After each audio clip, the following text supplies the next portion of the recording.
Hey everyone, this is Will, and welcome to this brand new and exciting episode of The Missing Piece. Timor-Leste marked the 20th anniversary of its independence lately, while the Southeast Asian nation of 1.3 million people has established a viable democracy, and its economy remained reliant on oil and natural gas revenues. Now, if you follow our show, that you know we have been addressing the political and economic changes among the nations in Southeast Asia. However, Timor-Leste is one of the critical nations that often being overlooked, not intentionally, but because of any other reasons. And we're going to find out why today. But meanwhile, back in 2002, China was one of the few countries officially acknowledged the establishment of the country, and since then, under the Belt and Road Initiative, the two countries grew much closer than ever. Now, join our show today, it's our distinguished guest. It's Randy Mulyanto. Now, Randy currently covers Indonesia and Timor-Leste for media outlets in the Asia-Pacific region and beyond. Randy was a Taiwan correspondent following the latest development out of mainland China and Hong Kong. And Randy has interviewed the Timorese foreign minister on Dili's ties with Beijing, met Chinese economic migrants in the region, and reported on Timor-Leste 2022 presidential election, profiled Timorese youths born after 1999 referendum, and more. Now, without further ado, Randy, welcome to The Missing Piece. Now, Randy, let's get to our first question. Again, you were the reporter that covered 2022 presidential election in Timor-Leste. Can you tell us what kind of political system and also economics structure is currently running in this country? Thanks so much, Will, for having me. It's an honor to be on this show. Well, Timor-Leste actually has a semi-presidential system, meaning that it has a president as the head of state and the prime minister as the head of the government. And this year's election, well, there were two rounds, right? The one in March and the one in April, with the current president, Jose Ramos Horta, basically winning the second round of the election.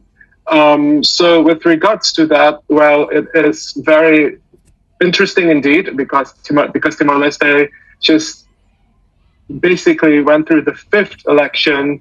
You know, it's a young democracy in Southeast Asia. It's even Asia's newest state. And yeah, politically and socially, it's a very interesting time indeed to pay attention to what this country has to develop and undergo basically in itself. But you know, Randy, it's so interesting. Again, as a former international journalist, I also travel extensively to a lot more countries in Southeast Asia. But again, as something mentioned in the intro, Timor-Leste, it's one of the critical countries in Southeast Asia. But why this country, it's often being overlooked by other regions. So in other words, this country cannot or should not be underestimated politically or also economically. But how often, how come that we have not heard or seen anything from the media perspective regarding this country's political or social changes? Right. So I think I can talk about the Southeast Asian context because I'm actually based in Indonesia, but since I live near Timor-Leste, so I think it makes more sense to cover Timor-Leste as well because of several reasons, basically. One of them is because of the historical past. You know, Timor-Leste was known as East Timor or Timor-Timor in Indonesian. Basically, it was it was an Indonesian province. Well, the Indonesian government would say it was the 27th province, but it was basically invaded and annexed in the mid-1970s. So that's one of the reasons why I've been covering Timor-Leste for a while.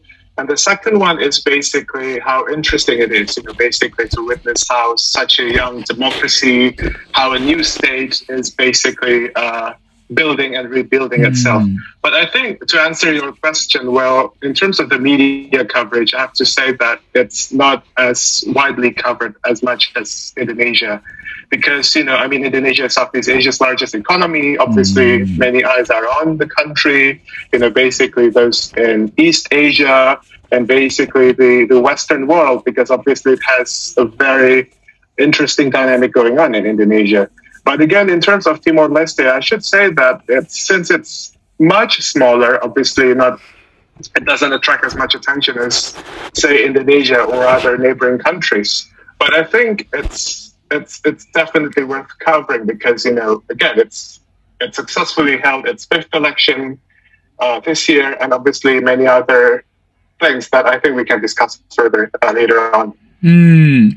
Randy, I want to refer to something another article that also I find out, and again, regarding this recent election in Timor-Leste. And within the article, the current president says that, quote, we, I mean, as the nation, do not have extremist politics or extremist ideologies, left or right. We do not have ethnic, religious conflict, and end quote. So from your perspective, again, as a sitting president, that to proclaim such bold and confident statement, what does that mean? So in other words, how should we understand that this country does not have extreme politics or extreme ideologies? How does that even work today under today's globalization? Right. I think we have to remember that again, Timor-Leste is a young nation. It's basically just celebrated 2 decades of independence restoration, after the bloody occupation, basically, and the Portuguese colonization. So again, we have to remember that this country has basically gone through a lot. Basically the Portuguese domination and then the Indonesian occupation, and then it suddenly has emerged into a young nation. That's basically part of its identity, that is being Timorese. So basically, the sense is that the Timorese citizens, many of them are proud of their freedom, are proud of their sovereignty, they're proud of being who they are, being Timorese, basically being able to set their own directions forward. I think it's a very interesting time for the country indeed. Randy, I want to get to the next question related to one of the largest economies in the world today, which is China. Again, as I mentioned in the intro, back in 2002, China was one of the few countries officially acknowledged and recognized the full establishment of the country of Timor-Leste. So which means that signifies the beginning or initiative of the relationship between the two countries.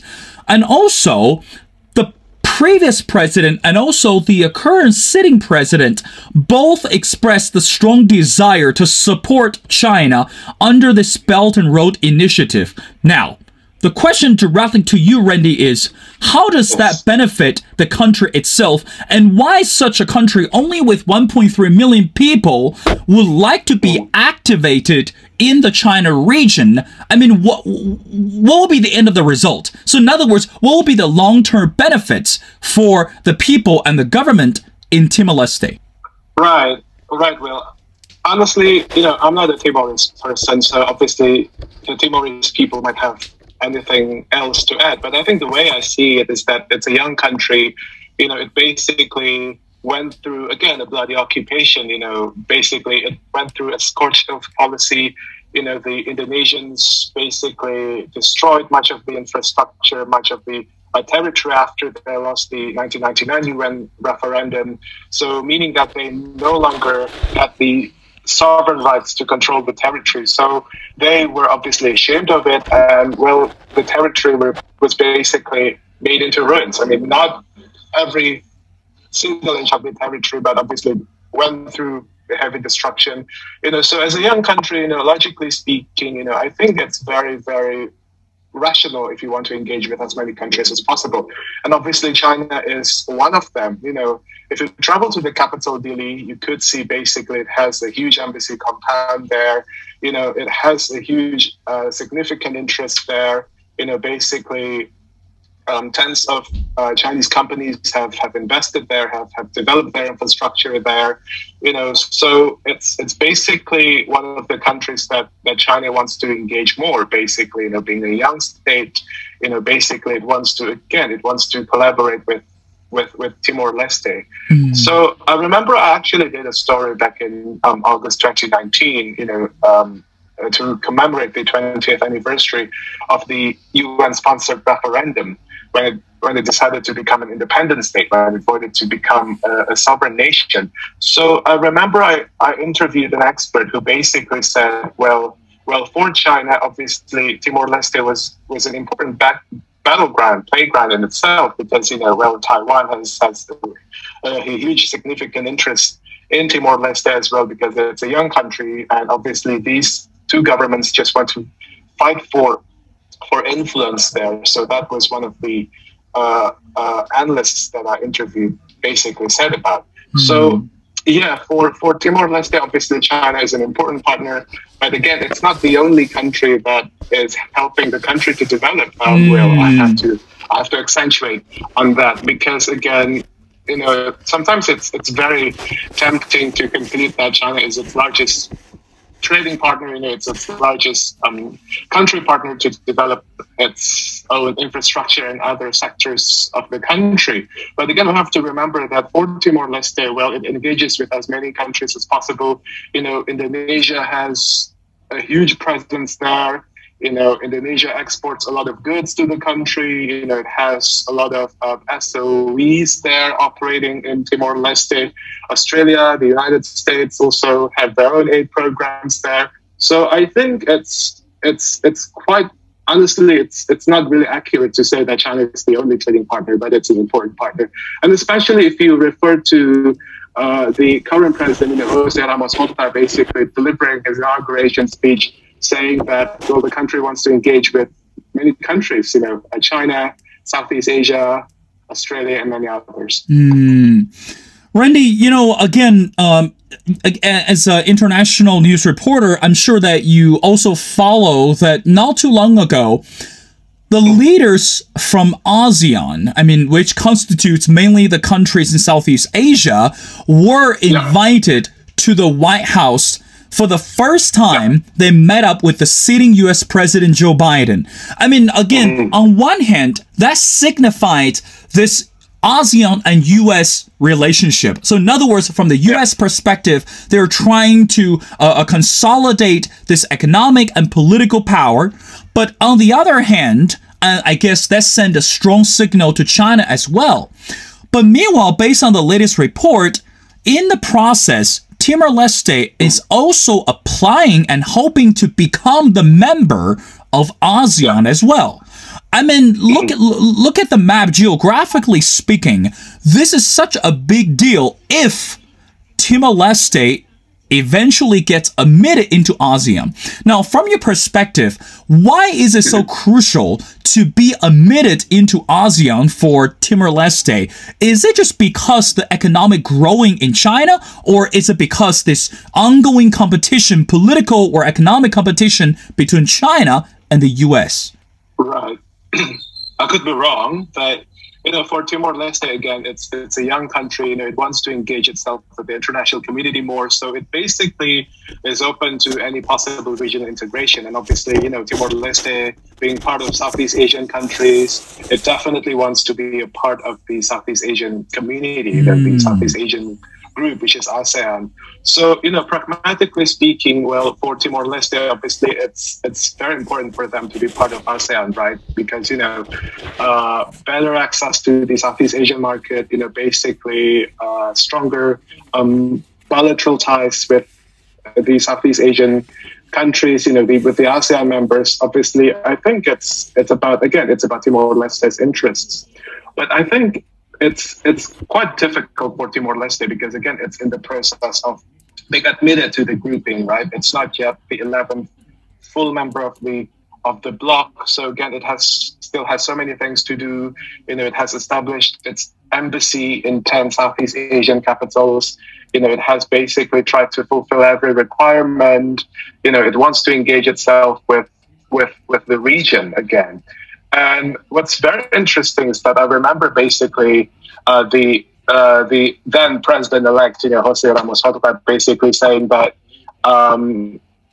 he basically aims his country to be part of the group by next year, by 2023. So obviously, well, for him, for Ramos Horta, and basically for the many people in Timor-Leste, well, it's still one of their hopes to be part of ASEAN. It's basically one of their foreign policy goals.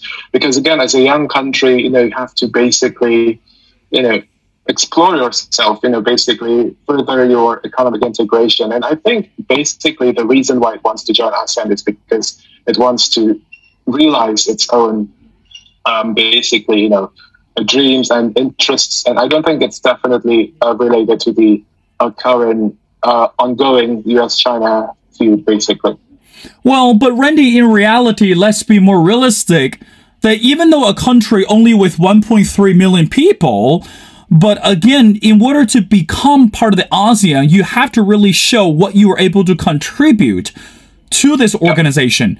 So, I mean, you keep on mentioning, this is my following question, but we can get to this later on, but you keep on saying this is a new country. So for such a young country, or for such a young nation, what will Timor-Leste contribute to ASEAN in the long run if this country were to be admitted into ASEAN? Right. Well, honestly, that's a good question, because economically speaking, well, its GDP is lower than most of the Southeast Asian countries. Even it will be difficult, right, for Timor-Leste to basically catch up with other countries, in terms of the GDP, in terms of the economic size. So I think economic-wise, Timor-Leste still has a lot of things to do to catch up on. But in terms of what it can contribute, I think it's basically its values, its democratic values. It has basically successfully held its elections, despite its young democracy, despite its violent past. And I remember basically the country, so during the UN General Assembly, the Timorese representatives abstained from the, basically from the poll on Myanmar. But again, the country somehow retracted its position. Basically it was. I must not say it's quite shameful. It was shameful, but I think it was some sort of they basically backtracked on the abstain vote. So I think in terms of what Timor-Leste can contribute, again, I'm not a Timorese. I'm sure that the Timorese people will definitely have a stronger say in this. And definitely they know their country better. But I think they could basically position themselves as a democratic nation, as a politically stable nation. Its people are keen to engage with the region more. Its government is keen to work with the Southeast Asian countries more, with the bloc more. So I think basically those are the things that I'm sure Timor-Leste will be happy to contribute to once it's admitted as a full member. Now, Randy, I want to get to the next portion of the conversation regarding the younger generations in Timor-Leste. And we know across the continent, younger generations today, if we look at around the world, and also along with the ongoing political and social changes, young people today, they are trying really hard to push the political and social and cultural agenda. Now, going back to what you say about Timor-Leste, again, you keep on saying that this is such a young democracy, this is such a young country.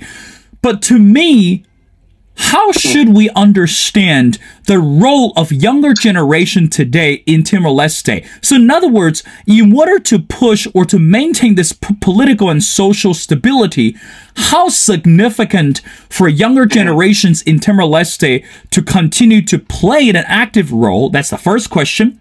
And the second question is, what motivated the younger generations in Timor-Leste to participate such critical event, such as the presidential election?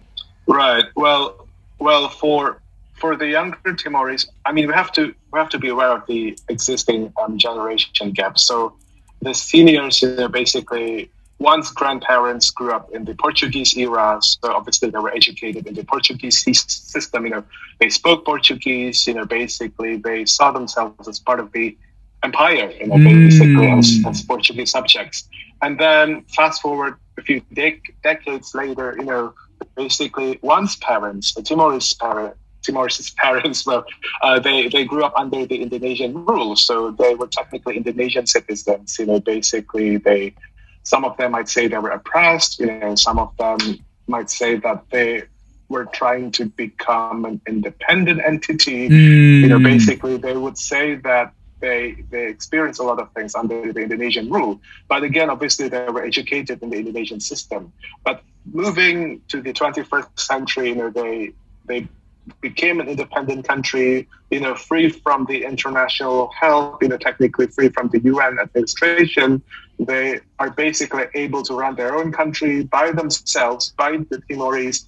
And I think it's basically the fact that, basically the Timorese who are now in their 20s, and especially who were born after the 1999 referendum, they see themselves as Timorese, and they believe that they actually hold the key to their country's future. And I think, obviously, with that belief, with that confidence, they will basically do whatever they can to basically, help their country prosper. I think that's basically the impression that I got from the time I did this Al Jazeera story on, 4 Timorese youths who basically, wanted and still want to basically help their country progress in their own ways, basically introducing Timor-Leste to the Indonesian people, introducing Timor-Leste to the Portuguese-speaking communities, for example, those who want to make sure that fellow Timorese citizens know their laws more.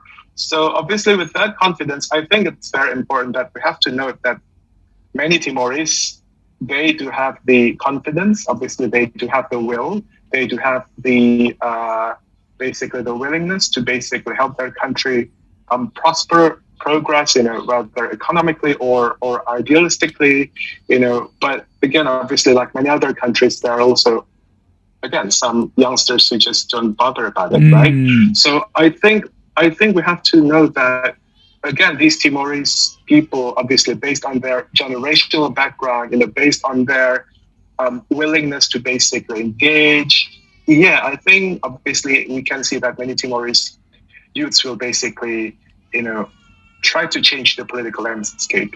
But again, in terms of the how basically the youth involvement in politics, I think again I think it's quite early to say, because again it's just 20 years old. It's just restored its independence 2 decades ago. Basically we saw old familiar faces, basically the candidates, the challengers who are basically related to the Timorese struggle against the Indonesian occupation. So again, we have to know that for some people, well, the faces on the ballot papers were basically the people that they were familiar with. I think it's quite interesting, and it's quite evidence basically as to the 2 leading candidates in the second round of the Timorese election. The then president, Francisco Guterres Luolo, and the challenger Jose Ramos Horta, the Nobel Peace Prize winner. So again, obviously, for many Timorese, those 2 people, again, are very much influential, are still very much popular in the country. But obviously, there were also many other candidates and basically many other challengers, but again, they did not score as many polls as they would have wanted to basically become the next president of the country.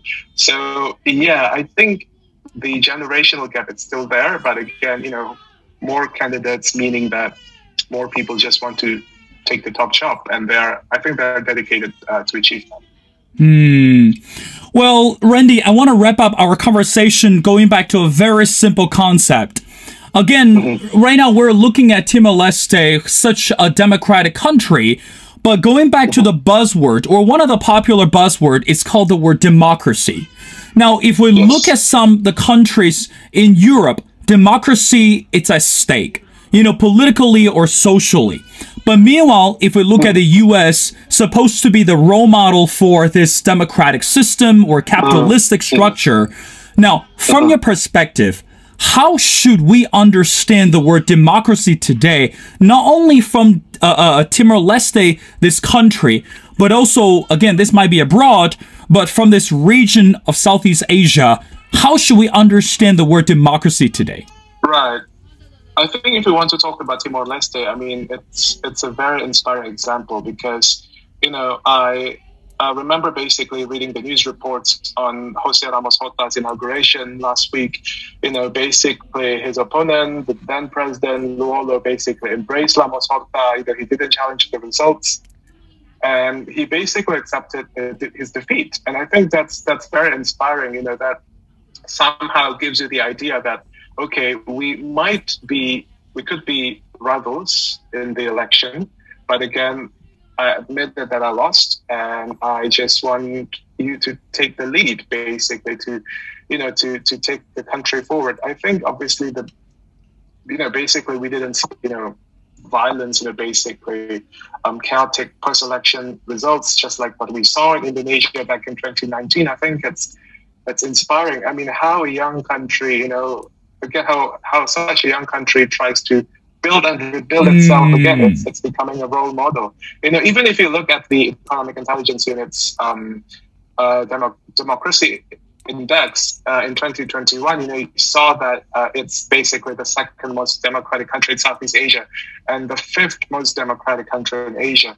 So again, it's an example for us. But again, that's I think we should really take note of that. But in terms of the wider region, well, you asked me about Southeast Asia, right? I think my impression is that it's not a homogeneous region. It consists of 11 countries. Yes. Some of them are more democratic than others. That's right. Some of them are ruled by one-party states, So I think it's really interesting to see how the paradoxes are at play here. So yeah, I think for Southeast Asia, me personally as a Southeast Asian born and raised person, I just hope that, well, the Southeast Asian democracy could basically play a bigger role in trying to, stimulate the conversation, basically being part of the global discourse. Well, Randy, I have to say that I couldn't agree with you more. And I think after the leaders from ASEAN met up with the sitting U.S. President Joe Biden, and I hope this concept of democracy will continue to be well protected and well preserved. Well, ladies and gentlemen, I am talking and speaking to Randy Mulyanto, and Randy currently covers Indonesia and Timor-Leste for media outlets in the Asia-Pacific region. And back in 2022, he also covered this presidential election and profiled Timorese youths born after 1999, referendum, and more. Randy, thank you so much for taking your time to join the show. It's been a pleasure of speaking to you, and we love to keep in touch and have you back on the show as we continue to discover more political and social changes within Timor-Leste, such a young and vibrant nation. Thank you, Randy.